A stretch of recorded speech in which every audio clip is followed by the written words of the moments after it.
តើមានគម្រោងអភិវឌ្ឍអ្វីខ្លះនៅជុំវិញបុរីដែលអ្នកចង់ទិញ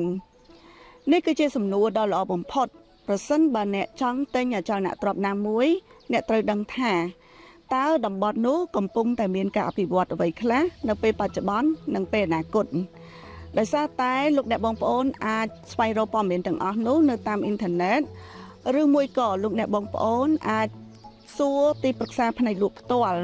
អំពីព័ត៌មានលម្អិតពួកគាត់នឹងជម្រាបលោកអ្នកបងប្អូនពីការអភិវឌ្ឍនៅតំបន់នោះនិងតម្លៃនៅតំបន់នោះយ៉ាងក្បោះក្បាយជូនដល់លោកអ្នកបងប្អូនមួយវិញទៀតអ្នកត្រូវប្រកាសថាតម្លៃផ្ទះដែលលោកអ្នកបានទិញ3ទៅ5ឆ្នាំក្រោយតើលោកអ្នកបងប្អូនទទួលបានផលចំណេញអ្វីខ្លះពីការវិនិយោគ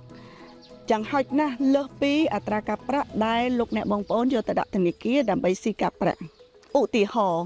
ប្រសិនបើលោកអ្នកបងប្អូនយកប្រាក់ទៅដាក់ទៅធនាគារគេឲ្យលោកអ្នកបងប្អូន 5% នៅក្នុងមួយឆ្នាំតើតម្លៃនៃអចលនទ្រព្យដែលលោកអ្នកបងប្អូនបានទិញនោះនឹងទទួលបានផលចំណេញលើសពី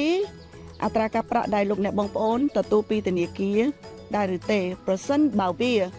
លើសពីអត្រាការប្រាក់ដែលលោកអ្នកបងប្អូនយកទៅដាក់ធនាគារនោះគឺជាការសម្រេចចិត្តដ៏ត្រឹមត្រូវបំផុត